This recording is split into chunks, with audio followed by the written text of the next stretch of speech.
Welcome to conversations. मैं आपका host, आपका दोस्त मुक्तदर खान, और आज मैं आपसे भारत की जो सेकंड क्वार्टर का बहुत ही शानदार जो रिपोर्ट आई है उसके बारे में बात करूंगा।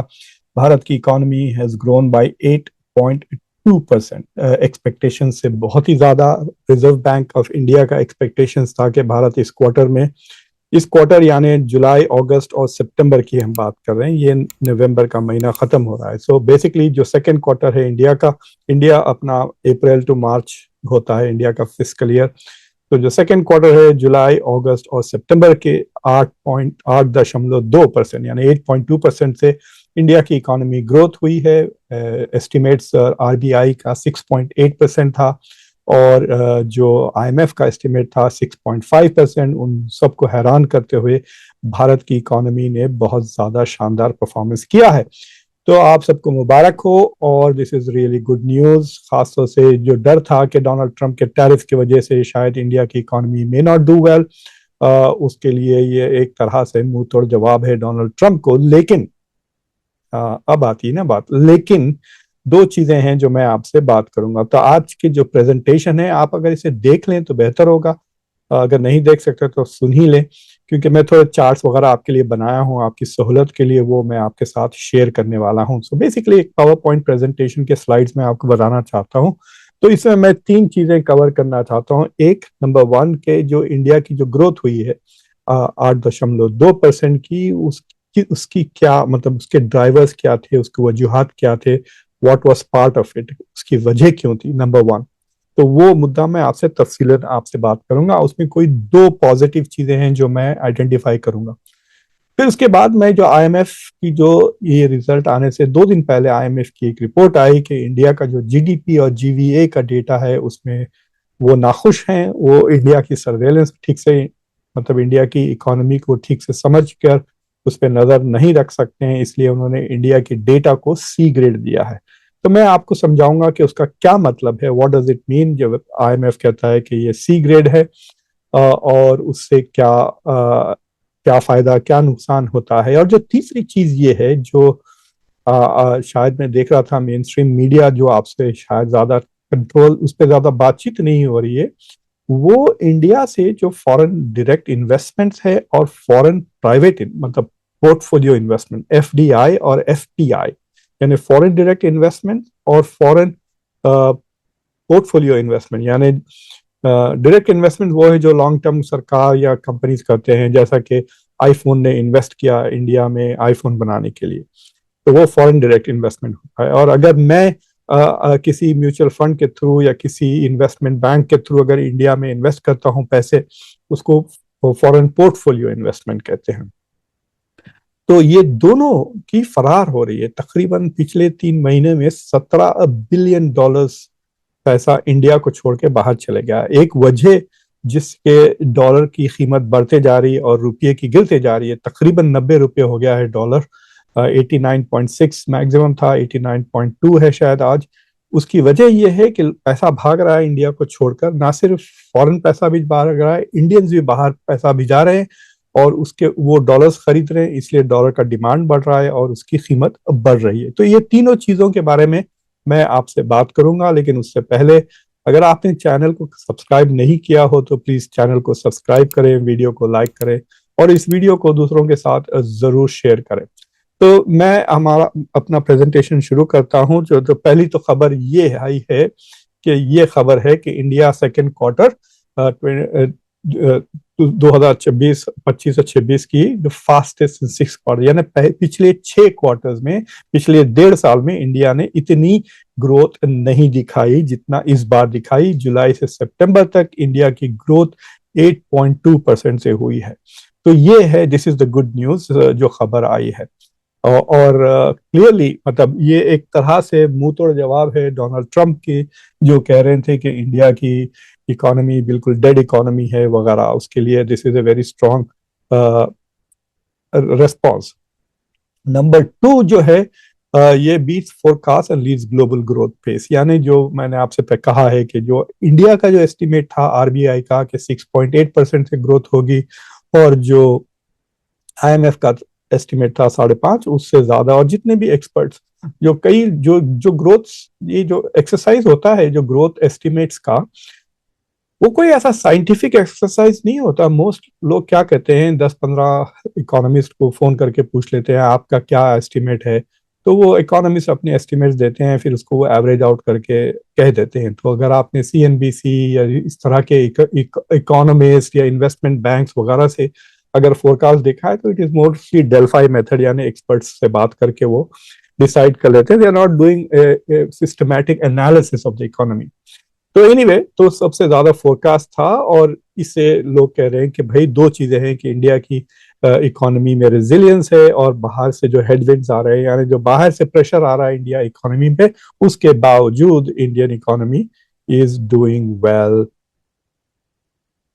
तो दूसरी चीज जो मैं आपसे शेयर करना चाह रहा था, इसका क्या मतलब है, तो डोमेस्टिक ग्रोथ जो हुआ है प्राइवेट कंजम्पशन की वजह से हुआ है। तो बेसिकली क्या हुआ है, मैं आपको डेटा बताऊंगा कि इंडिया की जो फॉरेन एक्सपोर्ट्स हैं वो गिर गए हैं काफी ज्यादा, तकरीबन कुछ 30% से ज्यादा इंडिया का एक्सपोर्ट गिरा है ये पिछले 5-6 महीने में। अक्टूबर का डेटा जो आया था एक्सपोर्ट्स का, मैंने उस पर एक शो किया, आप उसको जाके देख सकते हैं। तो India is not doing well in the trade business, यानी इंडिया के एक्सपोर्ट्स कम हो गए हैं, इंडिया के इंपोर्ट्स बहुत ज्यादा है। इंडिया ने तकरीबन $14 बिलियन का इंडियंस ने सोना खरीदा है। तो उसके वजह से जो, अगर आपका ट्रेड जो बैलेंस ऑफ ट्रेड है, यानी कितना आप एक्सपोर्ट करते हैं और कितना इंपोर्ट करते हैं, अगर वो नेगेटिव है तो it has a negative impact on GDP. तो ट्रेड डेफिसिट की वजह से आपका जीडीपी ग्रोथ कम लगता है। Even though there is growth at home, it become small अगर आपका ट्रेड डेफिसिट ज्यादा है। ये इस पे अमेरिका के लिए इट बिकम्स वेरी प्रॉब्लमेटिक, क्योंकि वो अमेरिका का ग्रोथ रेट कम बताता है, क्योंकि America has a huge trade deficit, Europe के साथ ट्रेड डेफिसिट, इंडिया के साथ, चाइना के साथ, सबके साथ इंडिया यूएस का ट्रेड डेफिसिट है। तो इस बार इंडिया का ट्रेड डेफिसिट काफी बढ़ गया था, अमेरिका के साथ कुछ 12% बढ़ गया था ट्रेड, मतलब India has a positive trade balance, लेकिन एक्सपोर्ट्स कुछ 12% गिर गए थे, और ओवरऑल इंडिया का एक्सपोर्ट कुछ कुछ 30% से कुछ गिर गए थे पिछले। तो मैं ये कह रहा हूँ कि in spite of that India का ये ग्रोथ रेट डोमेस्टिक कंजम्पशन की वजह से, प्राइवेट कंजम्पशन तो 9.4% ईयर ऑन ईयर, यानी पिछले साल जितना इंडिया ने कंज्यूम किया था उससे 9.4% ज्यादा ग्रोथ हुई है। और जो सबसे अच्छी बात यह है कि इंडिया का मैन्युफैक्चरिंग और इंडस्ट्रियल आउटपुट बहुत ग्रोथ हुआ है, इट्स 9.9%। पिछले क्वार्टर में इट वाज बिहाइंड। इंडिया की manufacturing usually doesn't perform well, लेकिन इस क्वार्टर में मैन्युफैक्चरिंग बहुत ही ज्यादा अच्छा परफॉर्म किया है, 9.9% है। और बाकी के दूसरे सेक्टर्स भी ठीक ठाक दिए। सर्विस सेक्टर मुझे कुछ लगता है 7.5% से ग्रोथ किया है, तो उसका total average comes out to 8.2%। तो दैट इज द ड्राइवर्स की खबर। तो बेसिकली ये है एलिमेंट्स ऑफ इंडिया ग्रोथ। आप देख लें, मैन्युफैक्चरिंग रिबाउंड हुआ है 9.6% से, रोबस्ट सर्विस आउटपुट भी बढ़ गया है, और जो प्री टैरिफ एक्सपोर्ट सर्च था, यानी अगस्त में लगाए ना डोनाल्ड ट्रंप ने 50% की टैरिफ, तो उससे पहले, क्योंकि ये हम देख रहे हैं जुलाई, अगस्त और सितंबर का महीना, तो जुलाई में बहुत सारा फ्रंट लोडिंग हो गई थी, यानी बहुत सारा एक्सपोर्ट हो गया था इंडिया से। उसके बावजूद भी इट इज सरप्राइजिंग कि अक्टूबर में इट हैज कम डाउन।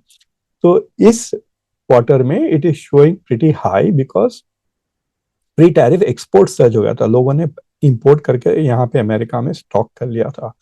और जो, तो बेसिकली आप कह सकते हैं कि दो चीजें बहुत महत्वपूर्ण हैं इस क्वार्टर की। एक, इन्फ्लेशन बहुत कम है, 2.5% के करीब जीडीपी डिफ्लेटर जो इस्तेमाल कर रहे हैं वो 2.5% है। मैं आपको बाद में बताऊंगा जीडीपी डिफ्लेटर क्या होता है। और मैन्युफैक्चरिंग रीबाउंड जो है वो 9.5% से ज्यादा था। तो these are the two main drivers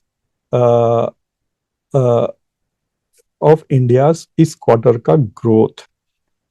तो अब मैं आपको ये बताना चाहता हूं कि ये तो अच्छी खबर थी कि India is growing at a significant pace 8.2%, लेकिन इस डेटा में एक प्रॉब्लम बहुत बड़ा है जो रेड फ्लैग कह सकते हैं। वो प्रॉब्लम ये है कि इंडिया का जो नॉमिनल जीडीपी है वो 8.7% है, और इंडिया का जो रियल जीडीपी है वो 8.2% है। तो नॉमिनल जीडीपी और रियल जीडीपी के बीच में सिर्फ हाफ अ पॉइंट का फर्क है, जो प्रॉब्लमेटिक है इकोनॉमिस्ट के मुताबिक। इंडिया जैसी इकोनॉमी के लिए फर्क 4 से लेकर 6% तक होना चाहिए। तो दिस इज ए बिग, मतलब क्या कहना चाहिए, प्रॉब्लम। उसका मैं प्रॉब्लम आपको अभी समझाता हूं। देखिए, लेट अस से कि आपने पूरे साल भर में मिलके आपने 10 आईफोन्स बनाए। लेट अस से ये पूरा इंडिया का पूरा पिछले क्वार्टर का टोटल मैन्युफैक्चरिंग 10 आईफोन्स हैं, और आईफोन की कीमत 10 रुपए है। तो आपका जो टोटल जीडीपी है उस क्वार्टर का वो 100 हो जाता है। यानी 10 आईफोन्स बनाए और 10 रुपए में वो बिका, तो टोटल जीडीपी इज $100। अगर अगले क्वार्टर में आप 10 आईफोन बनाते हैं, यानी कोई ग्रोथ नहीं हुई, 10 आईफोन आपने पिछले क्वार्टर में बनाया, इस क्वार्टर में भी आपने सिर्फ 10 आईफोन बनाया, लेकिन उसकी कीमत बढ़ गई है और अब आईफोन की कीमत 11 रुपए है। यानी आप 110 रुपए में बेच रहे हैं आईफोन। हालांकि it is the same amount, 10 iPhones, लेकिन पहले क्वार्टर में आपकी जीडीपी 100 रुपए थी, दूसरे क्वार्टर में आपकी जीडीपी 110 रुपए है, यानी 10% आपका ग्रोथ हो गया। अब ये जो 10% ग्रोथ है, it is because of change in price. यानी आप कह सकते हैं कि 10% एक्चुअली इन्फ्लेशन है। जो चीज 10 रुपए में मिलती थी अब 11 रुपए में मिल रही, इसलिए जीडीपी हमारा 110, उसको कहते हैं नॉमिनल जीडीपी। तो जब आप उसमें से इन्फ्लेशन निकालते हैं तो जट बोल के आपकी जो रियल जीडीपी है वो फिर 100 रुपए हो जाती है। तो फिर आप कहेंगे कि अरे 0% ग्रोथ हुआ है, जिस तरह जर्मनी में पिछले 2 क्वार्टर पहले था 0.1%। तो ये जो नॉमिनल जीडीपी है वो 110 रुपए होगा, जो रियल जीडीपी है वो सिर्फ 100 रुपए होगा, क्योंकि उसमें से आप जो इन्फ्लेशनरी कंपोनेंट है उसको आपने निकाल दिया। तो इंडिया का जो इस क्वार्टर का इन्फ्लेशनरी कंपोनेंट, हालांकि मैंने आपको बताया कि जीडीपी डिफ्लेटेड 2.5% है, लेकिन जो नॉमिनल जीडीपी है और जो रियल जीडीपी है उसमें सिर्फ 0.5% का फर्क है। That is a source of concern कि क्या रियल प्रोडक्शन बढ़ रहा है या नहीं, नॉमिनल। तो दैट इज ए प्रॉब्लम। अब वो इतना कॉम्प्लिकेटेड है फ्रॉम एन इकोनॉमिक पर्सपेक्टिव कि if you understand macro economics थोड़ा बेहतर, यू विल अंडरस्टैंड कि why it is a problem. और इसके वजह से जो स्मार्ट इन्वेस्टर है, he is not going to be impress with the 8.2% number. जो आम लोग हैं वो तो खुश हो जाएंगे, सरकार भी इसका ढिंडोरा पीटेगी क्लेमिंग, बट जो स्मार्ट इन्वेस्टर है वो बोलेगा कि वाओ, जो नॉमिनल और रियल जीडीपी में इतना कम फर्क क्यों है। They will take a closer look at the economy. और फिर उसके 2-3 और रिस्क हैं। एक कि डोनाल्ड ट्रंप के जो टैरिफ है जिसकी हम बात करते हैं 50% की, वो अगस्त के बाद लगे। यानी ये जो क्वार्टर था, जुलाई अगस्त सितंबर, 3 महीने का क्वार्टर था जुलाई, तो इसमें जो बेसिकली है जो इंपोर्ट्स का और टैरिफ का असर हुआ है वो बहुत कम था, थोड़ा बहुत सितंबर में हुआ है, दैट्स इट। जिसमें आपको पता है कि सितंबर में एक्सपोर्ट्स कम हुए क्योंकि फ्रंट लोडिंग हो गई थी काफी ज्यादा। सो उसका मतलब ये है कि next quarter is the critical quarter. के क्या डोनाल्ड ट्रंप के टैरिफ का असर आपको अक्टूबर में तो नजर आ गया कि डेफिसिट तकरीबन $27 बिलियन का हो गया था अक्टूबर में। अक्टूबर मंथ में the deficit had gone up. तो वो एक काफी बड़ा प्रॉब्लम है that you have to worry about कि विल इट अफेक्ट इंडिया, और उससे क्या ग्रोथ रेट पे क्या असर हो सकता है, वी विल सी। और अनफॉर्चुनेटली ये खबर हमको मेरे ख्याल से फरवरी में आएगी, तो ये महीना है नवंबर, 3 महीने के बाद खबर मिलेगी कि थर्ड क्वार्टर इंडिया का कैसा गया। Let's hope it does well, but there will be कुछ ना कुछ इम्पैक्ट तो होगा ही डोनाल्ड ट्रंप के टैरिफ का। बट अगर टैरिफ के उससे पहले अगर कोई डील बन जाती है डोनाल्ड ट्रंप के साथ इंडिया की तो मुझे लगता है कि जो पॉजिटिव सेंटिमेंट आ जाएगा मार्केट में और इन्वेस्टर्स में और बिजनेसेस में, वो it will compensate for the loss of some business जो अब हो रहा है सितंबर अक्टूबर नवंबर में, जो एक्सपोर्ट्स का लॉस है। वैसे भी इंडिया के टोटल एक्सपोर्ट्स अमेरिका को सिर्फ $80 बिलियन थे। टोटल ट्रेड $130 बिलियन था, क्योंकि $50 बिलियन का इंपोर्ट्स थे। तो $80 बिलियन से अगर लेट्स से कि अगर 25 30 40 भी है, अगर 50% भी लॉस हो रहा है, तो सिर्फ $40 बिलियन का लॉस हो रहा है for a $4 trillion economy. $40 billion is just 1% loss on GDP. तो it should not have that of an impact in real terms of the economy, लेकिन उसके सेंटिमेंट, मार्केट सेंटिमेंट वगैरह हो जाता है। बट आई डोंट नो क्या क्या हो रहा है अब। व्लादिमीर पुतिन भी अब इंडिया आ रहे हैं, उसका क्या असर होगा अमेरिका और यूएस की रिलेशंस पर। अगर इंडिया कुछ और चीजें खरीदता है अमेरिका से, रशिया से, जैसा कि S-500 S-400 की बातें हो रही, so we will see whether what happens अगले हफ्ते पुतिन के आके जाने के बाद। Will that affect India bilateral negotiation जो अमेरिका के साथ चल रहे हैं।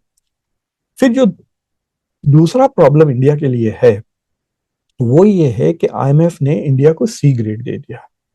तो ये एक मसला है जो मैं आपको समझाने की कोशिश करूंगा। अगर आप समझना चाहते हैं तो समझ लीजिए, अगर नहीं समझना चाहते हैं तो let it be, but this will remain a problem. तो उन्होंने कहा कि सी ग्रेड का मतलब ये होता कि इंडिया का जो जीडीपी का डेटा है जिसकी हम बात कर रहे हैं, उसके ऊपर सवालिया चिन्ह लगा दिया है IMF, saying that we can not rely on this data, ये मिसलीडिंग है डेटा। और उसके उन्होंने तीन वजूहात दिए हैं, तीन चार वजूहात दिए हैं, विच इज वेरी इंटरेस्टिंग। मैं वो चारों रीजंस आपको बताता हूं कि why did India get a C for its GDP. Number one, कि इंडिया जो अपना बेस ईयर यूज करता है वो 2011 और 2012 को यूज करता है, तकरीबन 13 साल पुराना बेस ईयर है, जिसके वजह से जीडीपी और प्राइसेस वगैरह ग्रोथ बहुत ज्यादा नजर आता है, क्योंकि कंपेयर कर रही है 2011 की इंडियन इकोनॉमी के साथ। 2011 में तो शायद इंडिया दो ट्रिलियन के करीब थी। So it's very very old. India ने कोशिश की है, इंडिया इज सेइंग कि अगले साल समटाइम इन 2026 मार्च या अप्रैल में के करीब India will shift to the base year और they will move to 2023 as the base year. जब देखेंगे क्या फर्क पड़ता है जीडीपी ग्रोथ रेट, डेटा और एनालिसिस पर। लेकिन अब आईएमएफ कह रहा है कि क्योंकि आप इतना पुराना डेटा यूज कर रहे हैं एज ए बेस यानी कंपैरिजन के लिए, इट्स लाइक सेइंग कि आप डॉक्टर के पास गए और डॉक्टर आपका कोलेस्ट्रॉल देख के कह रहा है अरे आपका कोलेस्ट्रॉल 130 है, 150 है, और फिर वो कंपेयर कर रहा है 10 साल पुराना डेटा, 15 साल पुराना, कह रहा है अरे आप बहुत अच्छे हेल्थ में हो। नहीं भाई, योर कोलेस्ट्रॉल अगर आप पिछले 3 साल का देखते, 4 साल का देखते, तो it is getting bad. You are not comparing it to the very old data. तो इस तरह से it can lead to misdiagnosis. ये एक चीज कर रहा है। तो वो कह रहे हैं कि हम इंडिया की इकोनॉमी को ठीक से समझ नहीं सकते क्योंकि बेस ईयर बहुत पुराना है। That is one problem. दूसरी प्रॉब्लम ये है कि इंडिया का जो प्रोड्यूसर प्राइस इंडेक्स, यानी जिस तरह से इंडिया इन्फ्लेशन मेजर करता है, वो instead of a modern PPI, India often relies on wholesale price index and uses single deflation. अब इसका मुझे भी जरा तफसील समझ में नहीं आती, this can distort real GDP estimates.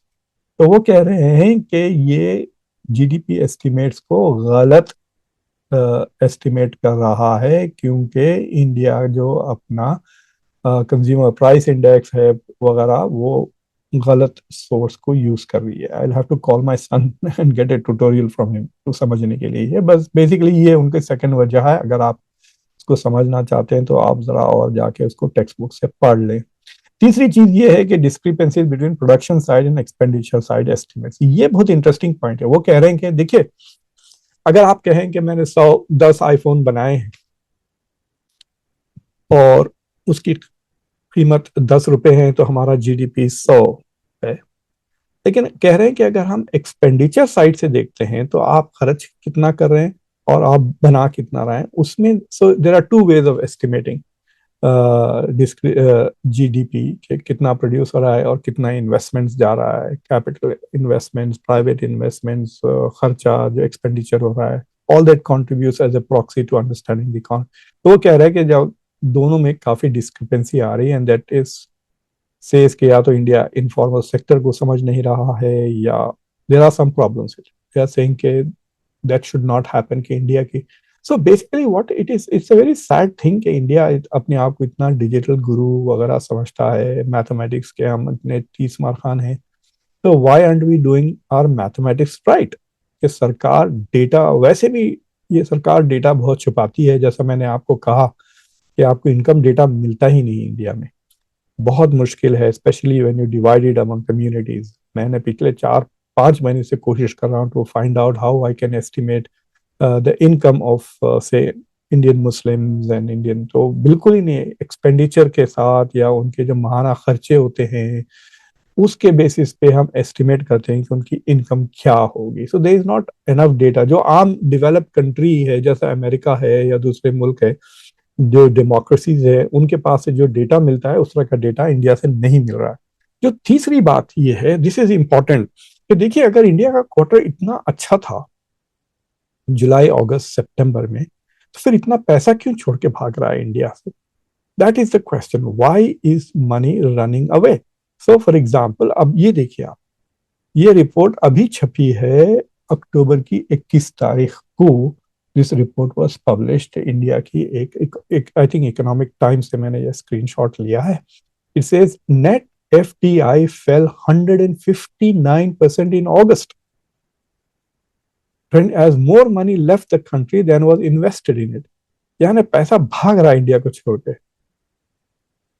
ये foreign direct investment is long term investment, जो सरकारें करती हैं, बैंक्स करती हैं, बड़े बड़े कंपनीज खरीदती हैं, तो वो पैसा शुड बी अट्रैक्टेड। अगर आपके पास पैसा बैठा हुआ है, इट्स लाइक सेइंग कि एक बैंक आपको 3% पे सीडी दे रहा है, दूसरा बैंक आपको 8.2% पे दे रहा है, तो आप कहाँ जाके इन्वेस्ट करोगे? वही इकोनॉमी में जाके इन्वेस्ट करोगे ना, जो आपको ज्यादा रेट ऑफ रिटर्न देगा आपके इन्वेस्टमेंट पे। So why is the investment not coming to India? अगर इंडिया की economy is the fastest growing economy in the world, fastest growing large economy, छोटे इकोनॉमीज हैं थोड़े जो 30-40% से भी ग्रोथ हो रहे हैं, बट जिनके पास तेल निकला है, फॉर एग्जाम्पल साउथ अमेरिका में। So if India economy is doing so well, why is foreign direct investment क्यों नहीं आ रहा? एक ये सवाल है। और दूसरा, फॉरेन प्राइवेट इन्वेस्टमेंट, ये देखिए आप, India ready to ease rules after $17 billion foreign outflow. ये भी अक्टूबर की रिपोर्ट है, 28 अक्टूबर को ये रिपोर्ट आई थी कि तकरीबन $17 billion foreign FPI, foreign portfolio investment छोड़ के इंडिया को चला गया, और पैसे जा ही रहे हैं, अभी खत्म नहीं हुआ वो सिलसिला। आपको मैं एक स्क्रीनशॉट बता देता हूं कि जुलाई के महीने में 17,700 करोड़ छोड़ के गए हैं इंडिया को। अगस्त के महीने में तकरीबन 35,000 करोड़ यानी $4 बिलियन छोड़ के गए इंडिया को। सितंबर के महीने में $2.7 बिलियन इंडिया को छोड़कर। Most of this money is going to China, by the way. Sell India buy China एक स्लोगन चल रहा है इन्वेस्टमेंट बैंकर्स के पास। अक्टूबर में भी इनफ्लोज ये चल रहा है। तो विल सी, अक्टूबर का पूरा डेटा अभी मेरे को ठीक से नहीं मिला। तो ये जो जुलाई अगस्त सितंबर का जो Q2 है, उसमें आप देख सकते हैं कि तकरीबन $8.7 बिलियन इंडिया की मार्केट को छोड़ के चला गया है। सो टू समराइज कि भाई देखिए, खुशखबरी ये है कि इंडिया की डोमेस्टिक डिमांड बढ़ रहा है और डोमेस्टिक इन्वेस्टमेंट भी बढ़ रहा है, सरकार पैसे भी डाल रही है, गवर्नमेंट भी इन्वेस्ट कर रहे हैं और प्राइवेट लोग भी इन्वेस्ट कर रहे हैं। I think all of this has got to do with buying gold also to some extent. $14 billion का सोना इंडियंस ने खरीदा है ड्यूरिंग द फेस्टिवल सीजन। तो ये गुड न्यूज है, लेकिन 2-3 बैड न्यूज ये है कि एक बैड न्यूज ये है कि IMF ने डेटा सी दे दिया है इंडिया को, विच इज प्रॉब्लमैटिक। नंबर 2 कि this data does not cover tariff का फुल इम्पैक्ट, वो अब तीसरे क्वार्टर में नजर आएगा। ऑलरेडी हमने अक्टूबर के महीने में देख लिया है that it is having a negative impact. और जो तीसरा इश्यू है कि भाई अगर the economy is doing so well, बाहर का पैसा क्यों भागे जा रहा है, जिसके वजह से डॉलर का डिमांड बढ़ गया है, डॉलर का कीमत बढ़ गई है। तो these are the points that I wanted to say कि yes, India is growing, but अब इंडिया की ग्रोथ पर क्वेश्चन मार्क लग गया है। So thank you for watching conversations. अगर आपने अभी तक चैनल को सब्सक्राइब नहीं किया हो तो चैनल को सब्सक्राइब करें, इस वीडियो को लाइक करें, बेल आइकॉन जरूर दबाएं और इस वीडियो को दूसरों के साथ जरूर शेयर करें